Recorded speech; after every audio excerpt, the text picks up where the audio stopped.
En el oeste de Dorset, donde las colinas se ondulan como lomos de animales dormidos y los setos dividen los prados con la precisión de un mapa antiguo, hay un caserío que apenas asoma en la carretera. Bettiscombe. Las casas de piedra se agrupan sin prisa. La iglesia se levanta con esa discreción inglesa que confía más en la permanencia que en la altura, y el viento trae olor a heno y a lluvia próxima. Allí, desde hace más de 2 siglos, se cuenta una historia que no necesita grandes fuegos ni sombras violentas. Le basta con un objeto, un cráneo. Lo llaman con respeto y un poco de miedo, el cráneo maldito de Bettiscombe. Y aunque se han escrito artículos y se han hecho pruebas en distintas épocas, lo que mantiene vivo el relato no es un laboratorio.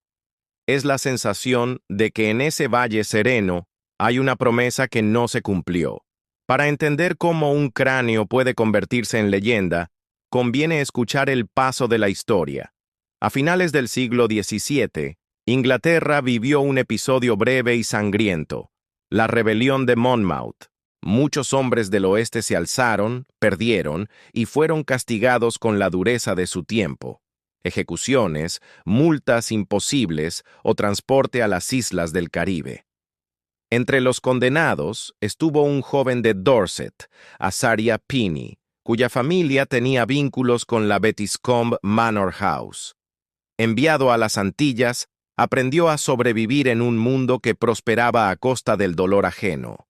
Plantaciones de azúcar, tráfico de personas, una economía que medía el éxito en cosechas y en nombres humanos convertidos en propiedad. Con el tiempo, Pinney rehicieron fortuna.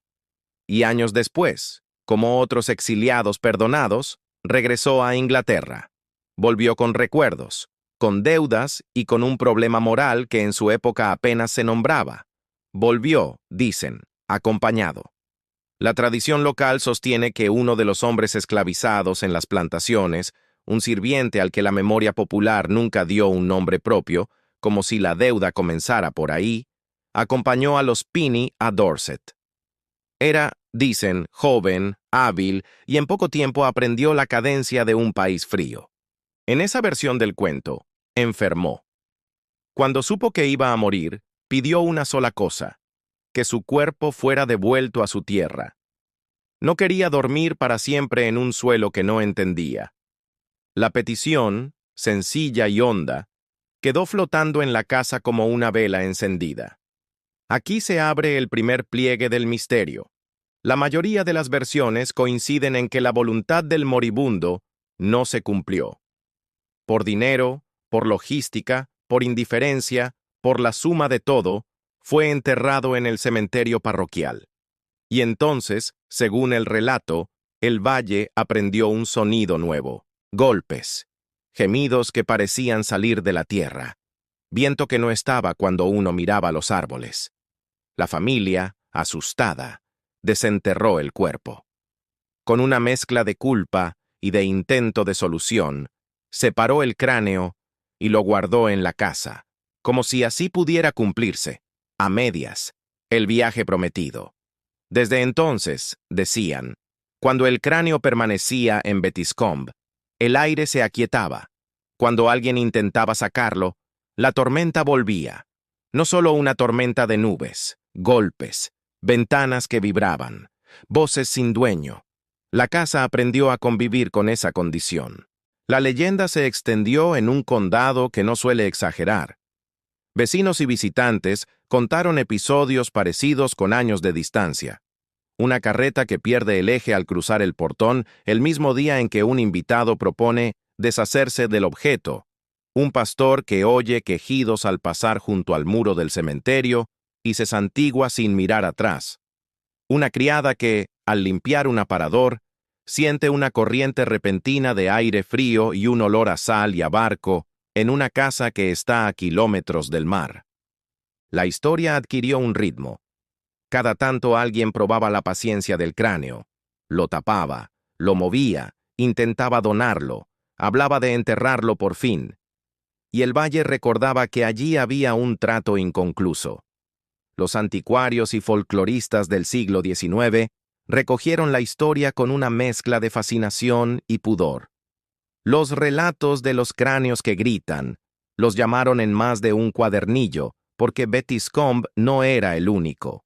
La tradición inglesa guarda otros ejemplos de Screaming Skulls, piezas humanas que según la gente solo piden estar donde deben.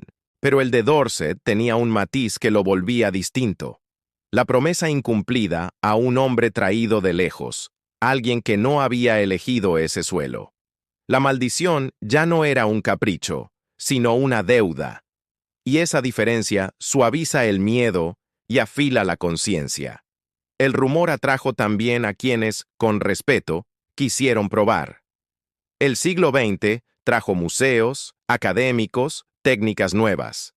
El cráneo, que a esas alturas había pasado por distintas habitaciones y por distintas manos, fue examinado en más de una ocasión.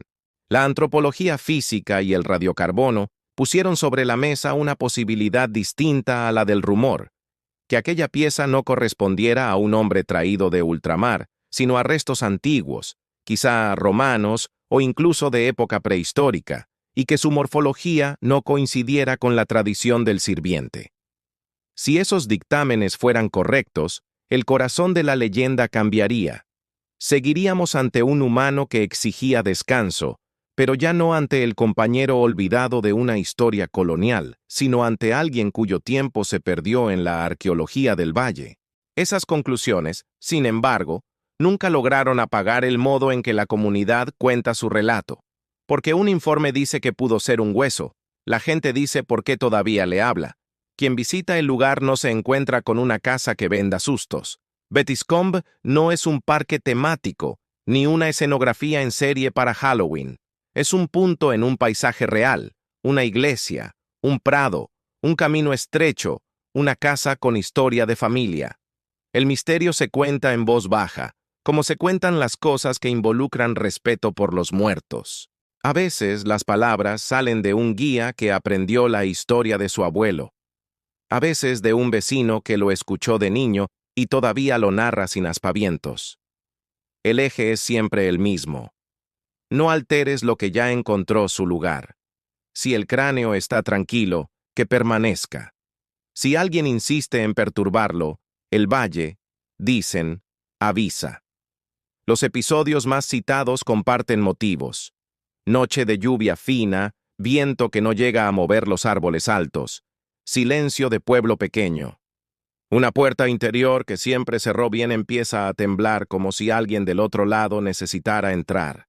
Una ventana de guillotina sube un palmo y luego baja sin manos, y el sonido de la madera en el marco resuena más de lo debido. Un quejido, no un grito, un quejido. Recorre el corredor y se apaga donde comienza la escalera. Alguien hace el signo de la cruz. Alguien, sin darse cuenta, pide perdón. Y entonces todo vuelve a su volumen normal, como si la casa hubiese sujetado el aire. No faltan, claro, explicaciones posibles. La madera de las casas antiguas vive, se dilata con la humedad, respira, cruje. Las ventanas de guillotina pueden ceder por gravedad si la cuerda o el contrapeso acusan la edad. Los sonidos en el campo viajan distinto cuando hay niebla y cuando no la hay. Un perro a 2 granjas de distancia puede parecer junto a la pared. Y el cerebro humano, también educado para encontrar patrón, completa figuras cuando el relato ya está en marcha. La ciencia no está peleada con la leyenda. Propone un marco donde entenderla. Pero incluso al reconocer esos mecanismos, hay algo que persiste: el tono moral del cuento. Al pie de todos los fenómenos, se oye siempre la misma nota. No prometas lo que no piensas cumplir. Y tal vez esa sea la razón de su potencia. Porque si uno mira con calma, el cráneo maldito de Bettiscombe no habla de maldición. Habla de promesa. La imagen de un hombre que, a punto de morir, pide volver a su hogar y no es escuchado, toca una fibra que trasciende siglos y fronteras. Aun cuando los datos arqueológicos sugirieran otro origen, la lección se mantiene. Los restos humanos merecen dignidad, y los vivos somos responsables de esa custodia. En ese sentido, la leyenda ha funcionado como una brújula ética para más de una generación. El cráneo no castiga con rabia. Recuerda con insistencia. Imagina el plano central de nuestro video. La cámara entra en la casa con luz de tarde. Las paredes guardan colores suaves. La mesa de madera tiene marcas de siglos de platos. Una lámpara de pantalla vela el ambiente como si fuese siempre domingo. El narrador no alza la voz. Dice apenas. Dicen que mientras el cráneo permanezca aquí, la casa respira tranquila. La cámara sube por una escalera que gira una vez y se abre a un pasillo estrecho. En la pared, un cuadro antiguo mira de perfil. El sonido baja. Se oye.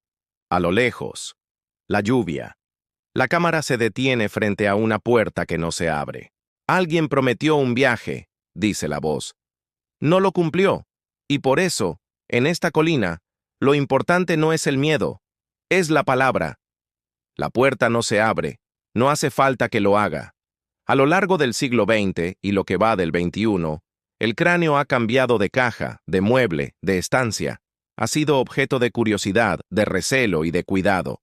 En ciertos periodos estuvo oculto para evitar visitas indiscretas. En otros, se mencionó sin enseñarlo, como si bastara el nombre para sostener la historia. En algunos momentos se habló de tomarlo y enterrarlo por fin, con rito y con paz. Otros respondieron que la paz ya estaba, precisamente en no moverlo más. Estas discusiones no son triviales, son la forma en que una comunidad negocia con su memoria. ¿Qué debe mostrarse? ¿Qué debe reservarse? ¿Cómo se honra a un muerto cuando el paso del tiempo ha borrado su nombre? Bettiscombe ha respondido con una mezcla de discreción y constancia. Mantener el relato vivo sin convertirlo en espectáculo. Hay un detalle que a menudo pasa desapercibido en las versiones más llamativas y que, sin embargo, merece decirse en voz alta. Cuando la gente del lugar habla, casi nunca usa palabras como venganza o hechizo. Usan más bien términos como descanso, dejar estar, no molestar. Esa elección de palabras revela una mirada sobre el misterio. No es un enemigo, tampoco un juguete. Es una vecindad. En los pueblos donde la vida se mide en estaciones, siembra, siega, invierno que aprieta, primavera que tarda. La paciencia es un aprendizaje que se extiende a todo. Y el cráneo, visto así, no es un intruso, es uno más que pide su lugar. El cementerio cercano, con lápidas de piedra desgastadas por el agua y por los dedos, forma parte del cuadro. Allí yacen generaciones que sabían leer el cielo mejor que los calendarios. Alguna de esas lápidas, según ciertas versiones, guardó por unos días el cuerpo que no debía estar allí. La iglesia, pequeña, firme, acompaña con su torre baja una idea antigua, que los vivos y los muertos comparten tierra y que la memoria es trabajo de todos. En un banco de madera, un vecino explica sin prisa que, cuando el cráneo se enoja, el valle ruge. Y luego se queda callado como si acabara de decir algo obvio, porque para él lo es. Si ponemos la leyenda bajo la lupa de la psicología, aparecen otras claves. La historia de Bettiscombe articula tres emociones humanas profundas: culpa, promesa y pertenencia. La culpa nace de no cumplir el deseo de un moribundo. La promesa pendiente genera ansiedad y señales. La pertenencia, el deseo de volver a casa, es el motor secreto de todo el relato. No sorprende que los fenómenos se atribuyan a sonidos y movimientos. El oído y el tacto son los sentidos que más intensamente registran la presencia. Tampoco sorprende la insistencia en el viento. En la tradición occidental, el aliento es metáfora de alma. Algo respira cuando el aire golpea puertas y ventanas, y el cuento organiza esa respiración en una gramática que todos entienden. También podemos mirar el caso desde una ética moderna de los restos humanos.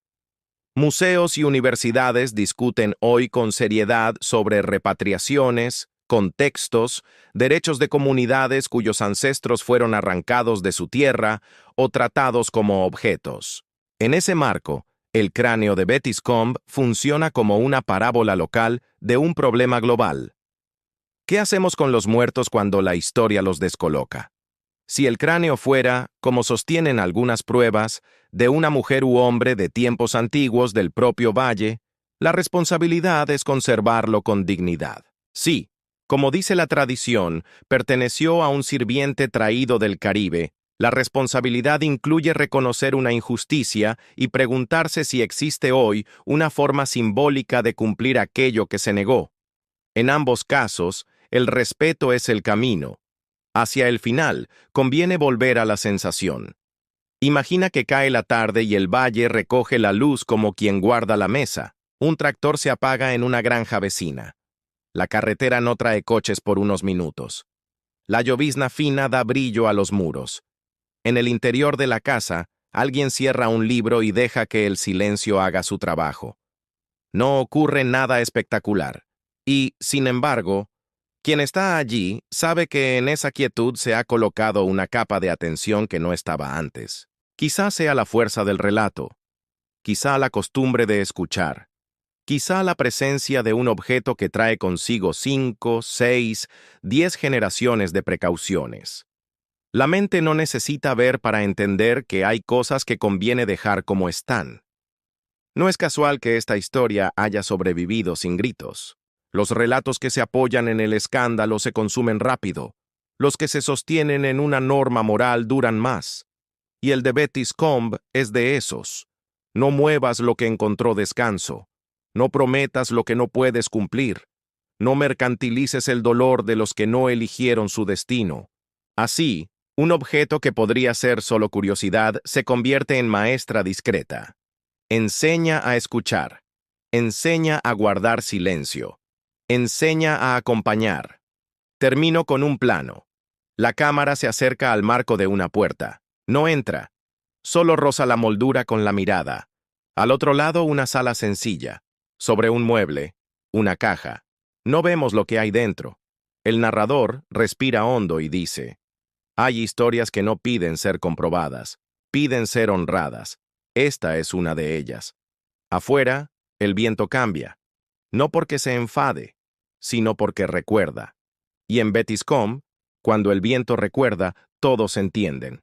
Si alguna vez llegas a Dorset y pasas por este valle, camina despacio. No preguntes dónde está el cráneo con la ansiedad de quien colecciona estampas. Pregunta, mejor, ¿qué aprendieron de él? Te darán respuestas sencillas: a no molestar, a cumplir la palabra, a dejar estar. Y quizá, si el día está claro, alguien agregue: a escuchar el campo. Porque allí, cuando de verdad escuchas, se oye algo más que pájaros y lluvia. Se oye el peso de lo que quedó pendiente y, por eso mismo, nos sigue hablando.